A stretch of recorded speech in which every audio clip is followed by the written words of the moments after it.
All right, so here's where we're at, day 3 of well drilling. Now, on the first day, we put in 92 feet of casing and drilled down to 400 feet. We got a little bit of trickle of water, but that water was murky, muddy, and so we need to extend the casing down probably about at least another 30 feet. And then, of course, we have to drill deeper to get into the granite a little bit more, get cleaner water. We're probably anticipating somewhere between 450 and 600 feet that we're gonna hit water, and that's just based on elevations of other people in the area, but we really don't know, and we really don't know if we're gonna get a good water flow at all in this spot, so it's still definitely a risk. Now, the guys came back with a water truck yesterday, but we had some inclement weather. They couldn't get the truck up the hill. Just one of the problems with living on a mountaintop and on raw land. We just don't have anything developed up here, so all the roads are dirt roads and they get slick when they're wet. But today's day 3, nice weather. They were able to get the water truck up here, and they are now pulling the casing, and then we're going to see if we hit water.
What's the verdict?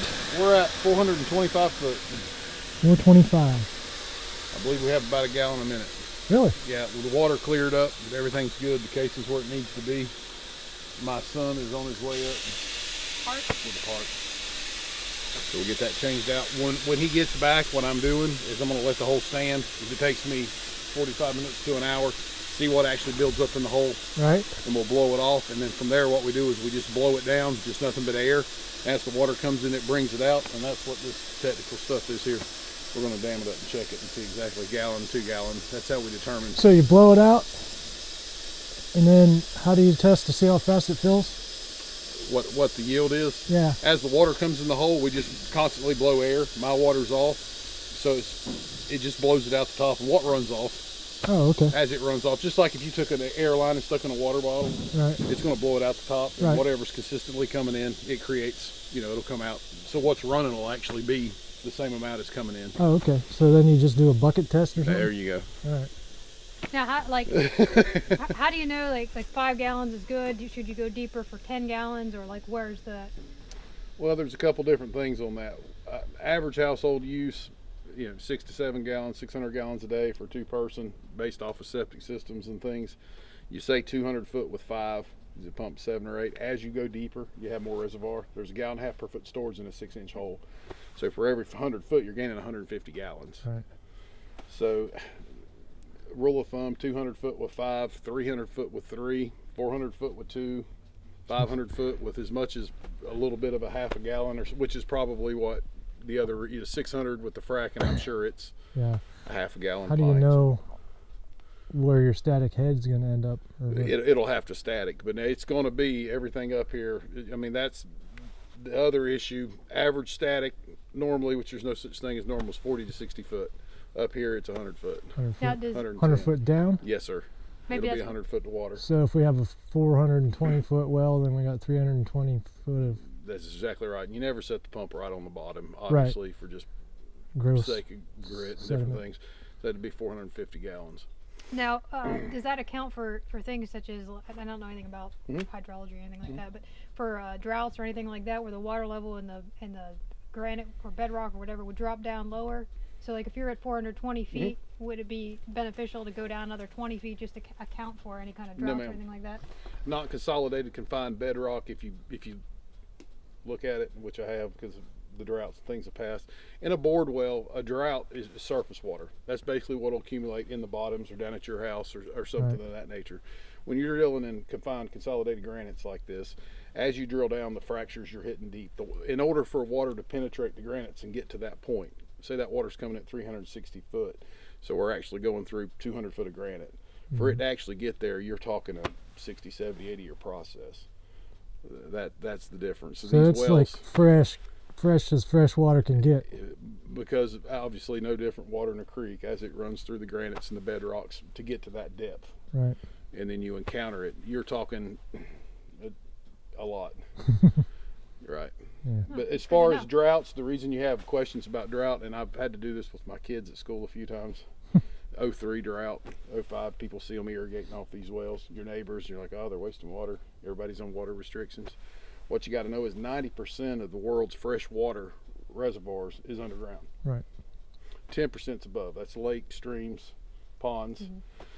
On top of that, 85 to 90% of municipal water systems, such as in town, is off that 10%. In the towers and stuff. Yeah. That's all from, you always see them fighting, remember in Charlotte over the river, rights of rivers, Right. pumping water. And the reason is it's cheaper. They can pump and treat. So this water, you're in the 90% that's 10% We shouldn't have to of what worry about any of that. No, ma'am. By the time that well goes dry, these trees will be dead in 6 to 8 years. They'll be rotted down in 20 to 30, and you got water 20, but you'll probably be gone. That's what I want to hear. Though. I don't have to worry That's- about it. And that's the deal. It's as much as forever of a thing can be when you're getting from that level Good to know. in that thing. But yeah, we've had that discussion a few This is times. dinosaur water. Well, That's right. Yeah, That's because albino crawdads. That's what we'll find out. we have a steep spring down there, Sure. and we've had issues with water quality, but obviously dealing with surface water and whatnot, you Sure. have to worry about droughts. So this is That's right. why we're going with a deep well, and Yes, so that's ma'am. why I was asking questions about droughts. and The whatnot. downside to water quality in a spring or a bored well or a 2-inch, anything that's a shallow well, as opposed to a deep drilled well like this in bedrock or aquifers up north, wherever you are, is when you're dealing in granites, you're more apt to get irons, sulfurs. You're not going to see a whole lot of that. Sulfuric is just a gas that travels in the fractures. Really it turns your nose off. There is no water quality to it. You just smells like rotten eggs. Yeah. So our last Florida, house, the coast. Yeah, oh, yeah, You with me? I've been there. Too. You- our last house had a lot of iron in it, and we put a softener in that was specifically for taking iron That's out. right. And Now, having said that, generally, raw iron, these are raw iron rods. As I'm blowing 900 CFN down the hole and your water's coming up, What happens if it has iron or acidic or something like that? When I pull this drill steel out, if the drill steel comes out looking like iron, it gives you an indication water quality is not going to be an issue. If you have heavy iron, what it does, it'll actually oxidize. When you take 900 CFM blasting that water up this raw iron, and it operates at about 140 degrees, 145 degree air temps. So at air temps, it'll dry. You'll see it steaming. That's what you see, the steam coming out. If I pull these rods out and they're red, you're going to have iron. If they're green, you're going to, different levels. But having said that, I haven't seen anything. Now we know what to look for. Right. And geology overall doesn't change a lot. You can have iron here and not there, but as a rule, I haven't had any issues with the water quality. It's just depth of well and, So typically around here, the wells... 1 or 2, 3 gallon a minute's a good well. You don't generally need to be treated, or...? Don't generally. I don't know of a treatment system in here.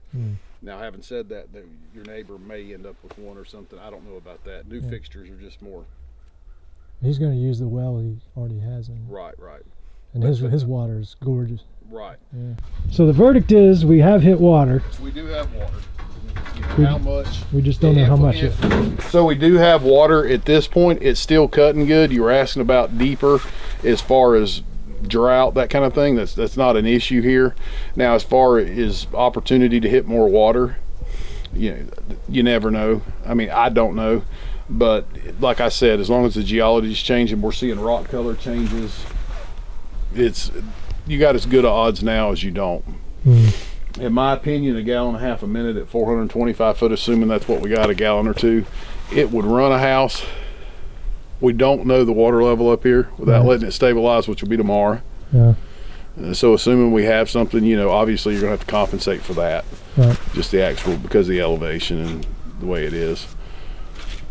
500 foot, it'll run your house fine. It'd probably run it there. Orchard stuff, I'm sure it's all going to be drip or something. You know what I mean? You're not wasteful with the water. Right. Even in that hole, it sets 100. Like I say, there's 450 gallons standing in it, right, regardless of how quick it is. That's a lot of water. Yeah. As long as you manage it. If you got this stuff kicking on at night while you'll never. Right. Well, we certainly learned how to manage water. That's for sure. It's the people that just think they want to flip switches, and that's where you really get into it. And then when we're ready to drop the pump and do all that, they come out and test the water. The county does. After the pump and everything's installed, they'll come out and do what they call a wellhead inspection. Make sure it has the proper identification plates. The well seal's tight. It has a sample cock, they call it. They've changed the rule there a little bit in the last 2 years. A spigot so they can sample water, but now they call it a sample cock. It's a spigot with the threads cut off because they didn't like coming out here and having to unhook people's garden hoses. Okay, we had a little snag. That hydraulic arm that's sticking out runs that boom, which loads the bit extensions. And the seal in the middle of that arm blew off, so we couldn't load any more bits. So we had to drop the whole derrick, and they had to go get a part and bring it back. So that cost us a couple hours of time.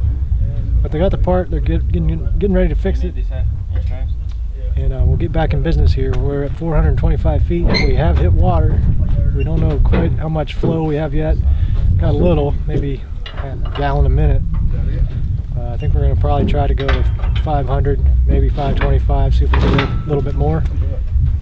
But the water we hit looks good, so that's a load out. Now it's just a matter of seeing how much more we can get without breaking the bank. So to be continued.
What I've done is this cap seals, and as the water comes in, it pushes the air out.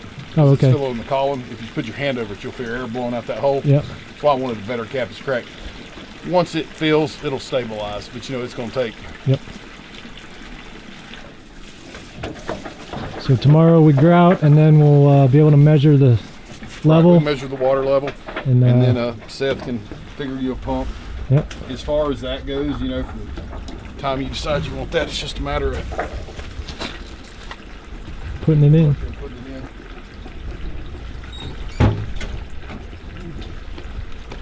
It was like 28 foot when I just went there. 26 foot right there.